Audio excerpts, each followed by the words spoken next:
What is going on, good people? We are on another episode of the Matters of Black Lives, and I'm super excited to be joined.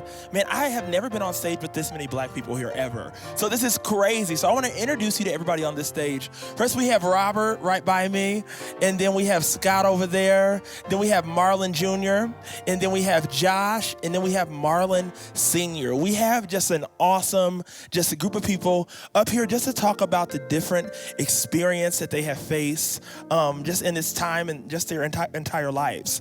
So my first question is open to anybody. I really want to start this off by asking, what are some experiences of racism or prejudices that you have experienced in your life? Anybody?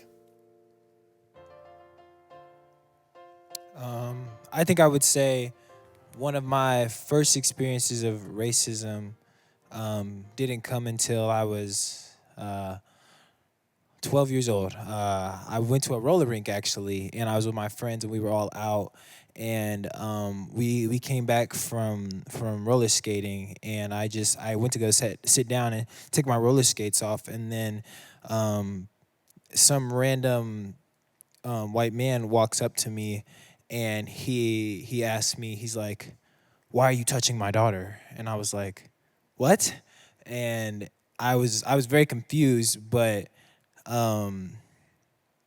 basically he had mistaken me for somebody else because we were wearing like the same color shirt, and of course both of us were black. And in that moment, like he wanted to fight me, like, because he thought I had touched his daughter, and it took, like, I wasn't, my parents weren't there, but my friends' parents were there, and it took them, because they knew me and they knew I would never do something like that, for them to stand up for me, and for his daughter to come and walk up to us and be like, that's not the guy, for it to kind of die down. But yeah.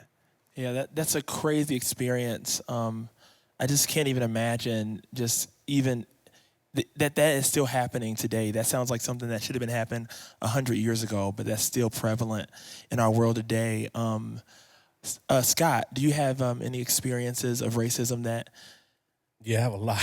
I don't know where to kid, a grown up, even like in the corporate world. But one that really sticks out to me because it was so scary was right after high school. Um, a friend of mine, me and a friend of mine, and a couple other guys. It was summertime. I grew up in the Bay Area, so I grew up in San Jose, and the closest beach to us is called Santa Cruz. So you have to drive over the mountain. So we were all so my friend for graduation, his mom basically gave him her Mercedes Benz. And back then we didn't have like cell phones were just coming out, but we had the car phone, you know. Yeah.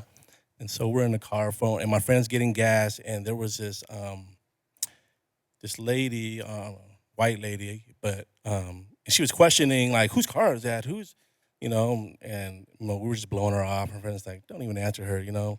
Um, and so anyway, we go about our day. We go to Santa Cruz and everything. On our way home, we're pulling into my friend's apartment complex, and we get raided by like a SWAT team, Wow.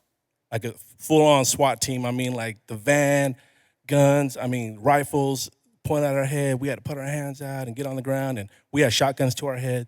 And basically what happened was that lady called the cops and said we had a gun.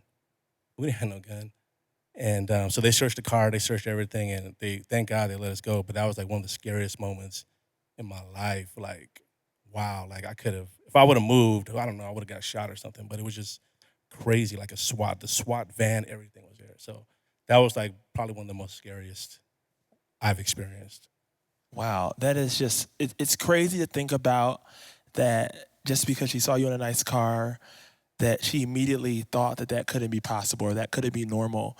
And it begs me to even ask, like, what narrative, where are they seeing this at? Like, why do people believe that, that, that racism, why do people believe that racism doesn't exist? And also, how do people just see a person of color and think, oh, like they have to be doing something wrong? Right. That's just And it was crazy. crazy. Like she lied and said that she thought she saw a gun. And like I said, we were gone the whole day, and we came home at night. So they were like waiting for us for hours to come back, just to, and it wasn't even they didn't even know if it was a true statement or not. So it was just I always think about that, like especially right now, because like what's going on. But man, it just makes me think like, wow, I really could have been another incident on the news or something. Marlon, Junior, you're going to high school this year, and then Josh, you're already in high school. Do you think that people in schools see racism as a problem, or do you think that this is just not really existent in schools? I think that before um, everyone started making, pretty much before 2020, people didn't really look at racism as such of a problem, and people just pretty much dismissed it and swept it under the rug. But now I feel like people are trying to, in a way, hop on a bandwagon and trying to make themselves look better in front of other people and protect their image by trying to say something about racism or say something about how black people are being treated all over America. So I feel like they don't really deep in their heart feel that it's as much of a problem as it really is. They're just trying to make themselves look better and feel better about themselves. I would say like the same thing as you, Ronald. The school that I went to was like majority of the people there were white, and I feel as though like they didn't really see racism as I saw it. Because I would sometimes be just like walking around at the lunch table and I'd hear people just dropping the N word or like people just like discriminating black people. And it was hard for me to like see that. And I feel like what Josh said is completely right, that people are just like saying stuff to protect their self image or just to like make them look good in this whole thing. Yeah, that's good. I know for a fact that, Robert, I've seen you date an interracial, a different type of race. And do you think that there are any challenges that you face when you date the opposite race? Or are there any things that you have fell into or just stereotypes that you feel like you have walked into just because you dated it outside your race?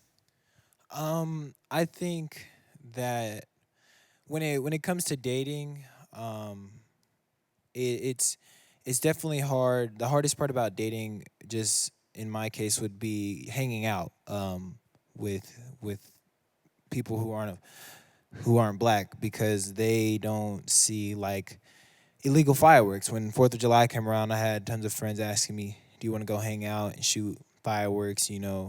But they're illegal, so. And I had to shut them down right away, because just having that wrapped right next to it, the word illegal, I was like, I don't want to give the cops any chance or any reason to have to handcuff me.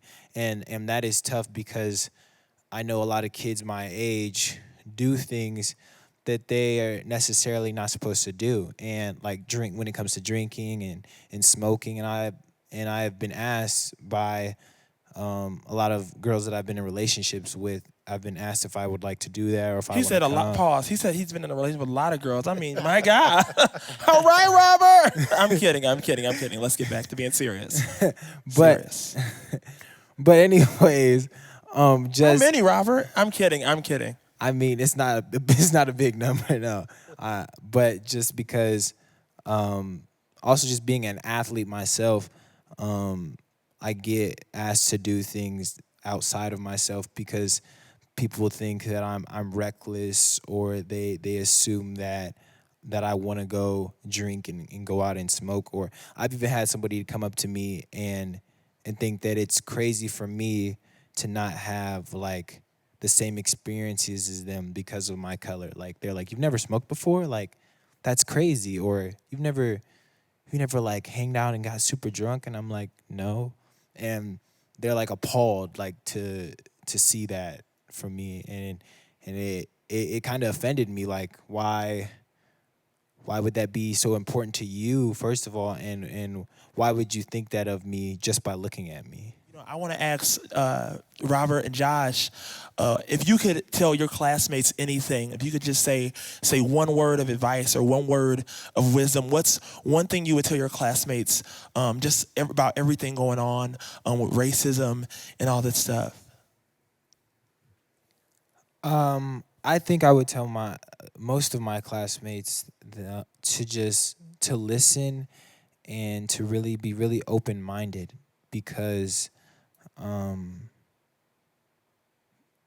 I know there's the extremes when it comes to racism, and then there's the little things in everyday life that happens with just stereotypes, but it's all of it, and the combination of all of it that makes it so hurtful. And if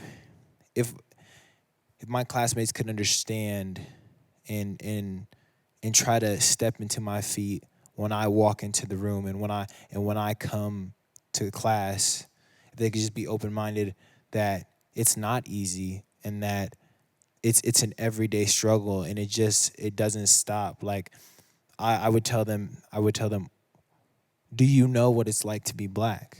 You know? Do you know what it's like to walk into a room and just be black, just for that one moment?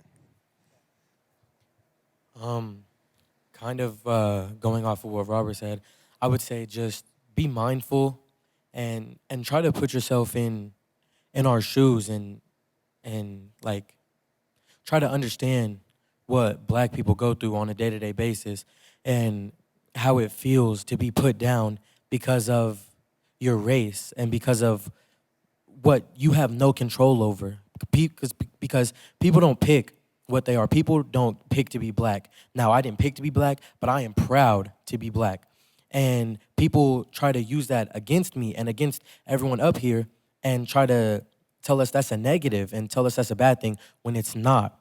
So I would just say be mindful of what's going on, and try to think about how it feels to be put down because of something that you have no control over, and just be more aware of the situation. And if you're not going to try to help, just don't not help. Don't be more negative to the situation. Just be mindful of what's going on. That's good.